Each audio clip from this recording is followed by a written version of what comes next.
2 Samuel chapter 11, the turning point of 2 Samuel, and the turning point in David's life. At 28 years old, in that first journal that I wrote back in 1983, after reading this chapter, I wrote, David and Bathsheba. David commits adultery, then gets Bathsheba's husband intentionally killed to cover up. God, very displeased with David. At 42 years old, many years later, I wrote when I read this chapter, Uriah, a man of honor. He was committed to God, his king, his boss Joab, his colleagues. And what did he get for his loyalty and faithfulness? Death. Because of another man, David's sin. Life is not always fair. The innocent suffer for the guilty. And 10 years after that, at 52 years old, I wrote, things got so good for David, he became vulnerable to temptation and sin. He stayed home instead of leading his troops in war. He got bored in his comfort, couldn't sleep, was not satisfied with his harem of wives, and lusted. He could have stopped at seeing Bathsheba, but he went the next step and brought her to the palace. David was now an adulterer. Uriah was upright, a man of character and loyalty. So King David made him drink, so he would sleep with Bathsheba. But no. So David had this good man murdered. Amazing. Other soldiers also died for David's sin.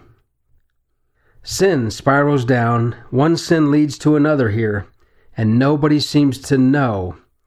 But that last verse says, but the thing that David had done was evil in the sight of the Lord.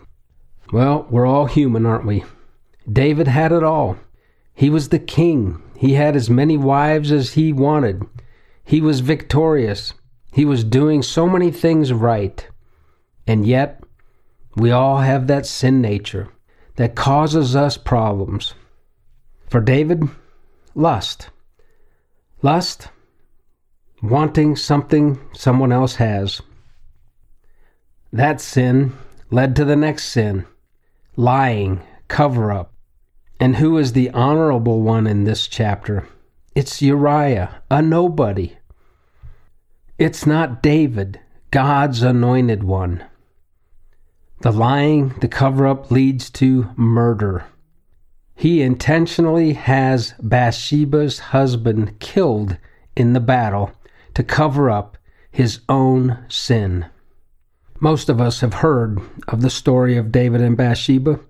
Oh, it disheartens us, it hurts us, but it's not over as we continue to read in 2 Samuel.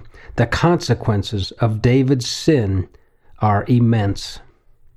When I was 52 and I wrote in that last journal I just shared, I wrote my prayer that day, and I want to share that with you.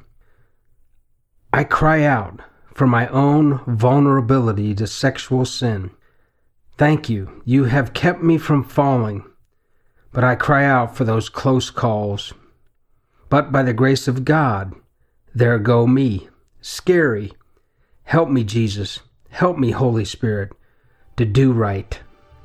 I will close this podcast with that prayer, applicable then, applicable today, in my life and maybe yours. It reminds me of a few verses out of Psalm 119, starting with verse 9. How can a young man keep his way pure? By guarding it according to your word. With my whole heart I seek you. Let me not wander from your commandments. I have stored up your word in my heart, that I might not sin against you.